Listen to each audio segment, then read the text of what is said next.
Hi friends, Ayyanar துணை சீரியலில் இன்றைக்கி நாளைக்கான எபிசோடு பார்க்கலாம். புதுசாக பார்க்குறவங்கள அதை சப்ஸ்கிரைப் பண்ணிக்கோங்க, லைக்கு ஆய்ப்பு கொடுத்து விடுங்க. வாங்க வீடியோக்குள்ளே போகலாம். நேற்றுக்கு எபிசோடு இதில் முடிச்சிருப்பாங்கன்றது பார்த்தீங்கன்னா, இவங்க கல்யாண மண்டபத்தில் இவங்க சந்தா நான் ப்ரெக்னெண்ட்டாக இருக்கிறேன் அப்படின்னு சொல்லிட்டு சொல்லும் போது, இது கல்யாணம் நிறுத்துறதுக்காக போய் சொல்கிறியா அப்படின்னு அவங்க அம்மா கேட்குவாங்க. அப்படிலாம் இல்லை, நான் கண்டிப்பாக ப்ரெக்னெண்ட்டாக தான் இருக்கிறேன், இது சத்தியம் அப்படின்னு சொல்லிட்டு சந்தா சொல்லுவாங்க.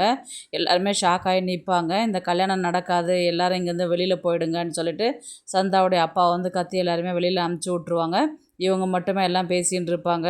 இப்போ கல்யாணத்தை நிறுத்திட்டு உனக்கு சந்தோஷமா, நீ இந்த மாதிரி வேலை செய்வேன்னு நான் எதிர்பார்க்கவே இல்லை. அன்னைக்கு கூட ராமேஸ்வரத்துக்கு வந்தேன்ல, நான் என்ன சொன்னேன், உனக்கும் என் குடும்பத்துக்கும் செட் ஆகாதுன்னு சொன்னேன்ல, இப்போ எதுக்கு தேவையில்லாத இது பண்ணிட்டு இருக்கிற, கல்யாணத்தை நிறுத்திட்ட போதுமா, இங்கேருந்து முதல்ல கிளம்பி போயிடு அப்படின்னு சொல்லும் போது சோழன் என்ன சொல்லுவார், இன்னும் கிளம்பி போயிடுனா அதுதான் இப்போ அவங்க ப்ரெக்னெண்ட்டாக இருக்கிறாங்கன்னு தெரியுதுல்ல, அதுக்கு இப்போ இவர் சேரனுக்கு கல்யாணம் பண்ணி வச்சுருங்க, ஏன் அதுக்கு நாள் கடத்திட்டு போகிறீங்க அப்படின்னு சொன்னதுக்கு, எடுத்தேன் கவுத்தன்லாம் செய்ய முடியாது, எங்கள் சொந்தக்காரர்கிட்டலாம் நான் பேசிட்டு தான் முடிவு பண்ணுவேன் அப்படின்னு சந்தாவுடைய அப்பா சொல்லுவார். உடனே நாளைக்கு வீட்டுக்கு வாங்க பேசிக்கலாம் அப்படின்னு சொன்னதுக்கு, உடனே இவர் பாண்டியன் தான் ஏன் நாளைக்கு வீட்டுக்கு வரணும், அதுதான் இவன் பொண்ணு மாப்பிள்ளன்னு இவங்க தான் ஆயிடுச்சுல, அவங்களும் ப்ரெக்னெண்ட்டாக இருக்கிறாங்களா, அதுக்கு பேசாத கல்யாணம் பண்ணிடலாமே அப்படின்னு சொன்னதுக்கு, இப்போ தானே சொன்னேன் புரியாதா உங்களுக்கு, முதல்ல நாளைக்கு வாங்க பேசிக்கலான்னு சொல்லுவாங்க. வீட்டில் பேசும்போது பார்த்தீங்கன்னா, கிளம்புறதுக்கு முன்னாடி சோழன் கிண்டல் பண்ணிட்டு இருப்பார். இவர் சேரன் எதையுமே கண்டுக்கவே மாட்டார். இந்த விஷயம் எப்படி நடந்தது அப்படின்றது மட்டும்தான் அவர் யோசிச்சுக்கிட்டே இருப்பார். அதனால் யாருக்கிட்டையுமே பிடி கொடுத்து பேசவே மாட்டார். நிலா அண்ணனை எதுவும் கிண்டல் பண்ணாதீங்க, அமைதியாக இருங்க அப்படின்ற மாதிரி தான் சொல்லுவாங்க. நான் காஃபி ஆர்டர் பண்ணியிருக்கிறேன், காஃபி வந்தோடனே குடிச்சிட்டு நம்ம கிளம்பலாம் அப்படின்னு சொல்லிட்டு கிளம்புவாங்க.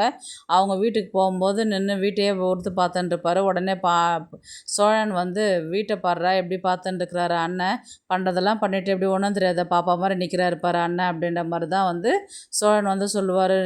ஆமாண்டா சோழா அப்படின்ற மாதிரி தான் பாண்டியன்னா சொல்லுவார். நேராக உள்ளே போய் பேசுவாங்க. அதுக்கப்புறம் அவங்க சந்தா வீட்டில் அப்பா அம்மா 2 பேருமே அழுதுகிட்டு இருப்பாங்க. இவங்க சந்தா ஜாலியாக சிரிச்சுக்கிட்டு சேரனை பார்த்தோன்னே இன்னும் 2 ஹாப்பி ஆகிடுவாங்க. எல்லாருமே வாங்க உட்காருங்க அப்படின்னு சொல்லுவாங்க பேசுகிறதுக்கு. இப்போ நடந்து போச்சு, இப்போ ப்ரெக்னெண்ட்டாக வர இருக்கிறாங்க, இன்னும் நாள் கடத்திட்டு போயிருந்தால் சரிப்பட்டு வராது, கல்யாணம் பண்ணி வச்சிடலாம் அப்படின்னு சொன்னதுக்கு, இவர் சந்தாவுடைய அப்பா எடுத்தேன் கவுத்தன்லாம் செய்ய முடியாது, அதனால் எங்கள் வீட்டு சொந்தக்கார ஆளுங்கிட்டலாம் நான் பேசணும், இப்போதைக்கு நிச்சயம் மட்டும் பண்ணிடலாம், நிச்சயம் பண்ணிவிட்டு கல்யாண தேதியை நிச்சயத்தில் சொல்லிக்கலாம், கேலண்டர் எடுமா, ஒரு நல்ல தேதியை பார்க்கலாம் அப்படின்னு சொன்னதுக்கு, வியாழக்கிழமை நல்லா இருக்குது, அன்றைக்கே நிச்சயம் பண்ணிடலாம் அப்படின்னு சொல்லிட்டு சொல்லுவாங்க. அதுக்கப்புறம் சந்தா சென்னையில் தானே வாழ போகிறா, அதனால் நீங்கள் சென்னையில் கல்யாணம் பண்ணிக்கோங்க, நிச்சயம் பண்ணுறது எங்களுடைய வழக்கம், கல்யாணம் பண்ணுறது உங்களுடைய வழக்கம், நீங்கள் தான் கல்யாணம் பண்ணணும் அப்படின்னு சொன்னதுக்கு, அதெல்லாம் நாங்கள் தாராளமாக பண்ணிக்கலாம், ஆனால் இங்கே கல்யாணம் வேணாம், சென்னையில் தான் வைப்போம் அப்படின்னு சொன்னதுக்கு, அங்கே தானே வாழ போகிறா, நீங்கள் அங்கேயே வச்சுக்கோங்க, எங்களுக்கு எதுவும் பிரச்சனை இல்லை அப்படின்னு சொல்லிட்டு சந்தா வீட்டில் சொல்லுவாங்க. உடனே சேரன் தான் நான் சந்தா கிட்ட ஒரு 2 நிமிஷம் மட்டும் பேசணும்னு சொல்லிட்டு அனீஷ்கிட்ட சொல்லுவார். அனீஷ் அவங்க அப்பா கிட்ட கேட்டதுக்கு, அவங்க அப்பா பர்மிஷன்லாம் கொடுக்க மாட்டார், அதெல்லாம் தேவையில்லை, இங்கே எல்லாம் பார்த்தா தப்பாக நினச்சிப்பாங்க அப்படின்ற மாதிரி சொல்லுவாங்க. உடனே முடியாது அண்ணா, அப்பா வேணான்னு சொல்கிறாரு அப்படின்னு சொல்லிட்டு சொல்லுவார். ப்ளீஸ் அனீஷ், எனக்காக ஒரு 2 நிமிஷம் கொடுத்தா மட்டும் போதும், நான் பேசிட்டு வந்துடுவேன் அப்படின்னு சொல்லிட்டு சொல்லுவார். உடனே சந்தாவும் கூப்பிட்டு, நானும் அவர்கிட்ட ஒரு 2 நிமிஷம் பேசினா போதும், நீ அப்பா கிட்ட கொஞ்சம் பேசுனா அப்படின்ற மாதிரி சொல்லுவாங்க. இவர் ப்ளீஸ்ப்பா, 2 பேரும் வாழ தானே போகிறாங்க, ஒரு 2 நிமிஷம் இத்தனை நாளாக பேசாத தானே இருந்தாங்க, கொஞ்சம் பேசிட்டோமே விடுங்களேன் அப்படின்ற மாதிரி தான் சொல்லுவாங்க. சரின்னு சொல்லிட்டு போய் பேசுவாங்க. பேசும்போது பார்த்திங்கன்னா, சந்தா ஃபஸ்ட்டு சேரனை போய் கட்டி பிடிச்சிப்பாங்க. எப்படி சந்தா, இது நேத்திக்கு கல்யாண மண்டபத்தில் நிறுத்தும் போது ஏதோ ஒரு வார்த்தை சொன்னேன், அது உண்மையாவா அப்படின்ற மாதிரி கேட்டதுக்கு, ஆமாம் நான் ப்ரெக்னெண்ட்டாக தான் இருக்கிறேன் அப்படின்னு சொன்னதுக்கு, ஆமாவா, இது எப்போ நடந்தது, இது உங்களுக்கு தெரியாதா அப்படின்னு சொல்லுவாங்க. உடனே அழ ஆரம்பிச்சிடுவாங்க. இல்லை சந்தா, எனக்கு இந்த விஷயத்தை உங்கள்கிட்ட கேட்குறதுக்கே பயமாக இருக்குது, ஆனால் எனக்கு இது எப்போ நடந்ததுன்னு எனக்கு தெரியல, நீ உண்மையை சொல்லு அப்படின்ற மாதிரி சொன்னதுக்கு, இது கூட உங்களுக்கு தெரியாது எப்போ நடந்ததுன்றது சொல்கிறேன் அப்படின்னு சொல்லிட்டு இவங்க சொல்லுவாங்க. ஒரு நாள் சைட்டில் தான் நம்ம 3 பேர்லாம் வேலை செஞ்சுட்டு இருக்கும்போது, அன்னைக்கு பயங்கர மழை, அண்ணனையும் எதையோ வாங்கிட்டு வர சொல்லி அமுச்சு விட்டீங்க, அப்போ நீங்களும் நானும் மட்டும்தான் இருந்தோம், அப்போ தான் இந்த விஷயம் நடந்தது அப்படின்ற மாதிரி சொன்னதுக்கு, எப்போது, எனக்கு ஒன்றுமே புரியலையே சந்தா, நீ சொல்கிறது எனக்கு எதுவுமே தெரியவே இல்லையே, எனக்கு இது நினச்சா யோசிச்சு பார்த்தா தலையே சுற்றுது எனக்கு அப்படின்ற மாதிரி தான் சேரன் சொல்லுவார். எல்லாம் பண்ணுறதெல்லாம் பண்ணிடுவீங்க, ஒன்றும் தெரியாத மாதிரி பேசுவீங்களா அப்படின்னு சொல்லிட்டு இவங்க ஓடி போய் மறுபடியும் கட்டி பிடிச்சிப்பாங்க.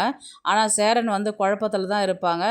சந்தா கல்யாணத்தை பண்ணுறதுக்காக சொன்ன பொய்யா தான் இருக்கும்.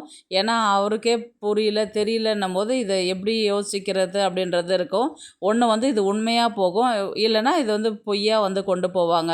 எப்படின்னு பார்த்தீங்கன்னா, இவங்க உண்மையிலே சந்தா வந்து ப்ரெக்னெண்ட்டாக இருந்து அதை வந்து அவர் சேரன் வந்து ஏதாவது உடம்பு சரியில்லை, அந்த சினிமாலெல்லாம் காமிப்பாங்க இல்லைங்களா, அந்த மாதிரி கதையை கொண்டு போகிற மாதிரி இருக்கும். ஏன்னா அவர் சுயநினைவே இல்லாத போது செஞ்ச மாதிரி கொண்டு போகும். இல்லை சந்தா வந்து கல்யாணத்தை நிறுத்துறதுக்காக பொய்யா சொன்ன ஒரு விஷயமா இருக்கும். ஏன்னா இவர்கிட்ட உண்மையை சொன்னாக்கா, ஐயோ அந்த மாதிரிலாம் இல்லையாண்டா, சந்தா வந்து கல்யாணத்தை நிறுத்துறதுக்கு தான் பொய் சொல்லிச்சாண்டா அப்படின்னு சொல்லிட்டு இவர் வந்து ஒரு ஹரிச்சந்திர பரம்பரை மாதிரி இவர் என்ன பண்ணிவிடுவார், போயிட்டு எல்லாருக்கிட்டையும் சொல்லிவிடுவார். அப்படியா அப்படின்ற மாதிரி விஷயம் தெரிஞ்சால் கல்யாணத்தை மறுபடியும் நிறுத்திடுவாங்கன்றதுனால இவங்க கல்யாணம் நடந்ததுக்கப்புறம் சொல்லிக்கலான்னு கூட இருக்கலாம். கதையை வந்து எப்படி எடுத்துகிட்டு போகிறாங்கன்றது தெரியல, பார்க்கலாம். அதுக்கப்புறம் இப்போ வியாழக்கிழமை வந்து நிச்சயதார்த்தன்றது சொல்லியிருக்கிறாங்க இல்லையா, இப்போ இவங்க சரி நாங்கள் ஊருக்கு கிளம்பி போயிட்டு நிச்சயம் பண்ணுற அன்றைக்கி நாங்கள் காலையில் கிளம்பி வந்துடுறோம் அப்படின்ற மாதிரி தான் வந்து சொல்லுவாங்க. சரின்னு சொல்லிவிட்டு இவங்க பேசினதுக்கப்புறம் வந்து கிளம்பி எல்லாருமே போவாங்க. சேரன் தான் வந்து பயப்படாத சந்தா, எதுவாக இருந்தாலும் நான் உன்னை கல்யாணம் பண்ணிப்பேன் பயப்படாதன்னு சொன்னதுக்கு எனக்கு இதுக்கப்புறம் என்ன பயம் இருக்குது, நான் ஜாலியாக தான் இருப்பேன் அப்படின்ற மாதிரி தான் அவங்க சொல்லி வழி அனுப்பி வைப்பாங்க. இவங்க நேராக எல்லாருமே வந்து சந்தோஷமாக வந்து காரில் பேசிக்கிட்டு போவாங்க. கல்யாணம் பண்ணவே கொடுக்க மாட்டேன்னு நினச்சேன் நான், ஆனால் எப்படியோ நடந்துச்சு. ஆனால் எல்லாத்துக்கும் அண்ணன் தான் காரணம். அண்ணன் பண்ணுறதெல்லாம் பண்ணிடுச்சு, ஒன்றும் தெரியாத மாதிரி யோசிச்சுக்கிட்டே வருது பாரேன். ஏன்னா இப்போயாவது தெளிவாக இரு, நான் என்னென்னா யோசிச்சுட்டு வரேன், அதுதான் பண்ணுறதெல்லாம் பண்ணிட்டேன், இன்னும் எது நல்லவன் மாதிரியே வேஷம் போடுற அப்படின்ற மாதிரி தான் சோழன் வந்து பேசிக்கிட்டு வருவார். இவர் எதுவுமே ரிப்ளை பண்ணவே மாட்டார். உடனே நிலா தான் வந்து சோழன் அமைதியாக இருங்க, ஏன் சும்மா அண்ணனை கிண்டல் பண்ணிக்கிட்டே வரீங்க அப்படின்ற மாதிரி தான் வந்து பேசுவாங்க. இவர் வந்து அதே குழப்பத்திலே வருவார். இது எப்போ நடந்தது, என்ன நடந்தது, ஏன் இது அப்படின்ற ஒரு கேள்விக்குறியோடவே இவர் வந்து ரொம்பவே யோசிச்சுக்கிட்டே இருப்பார்.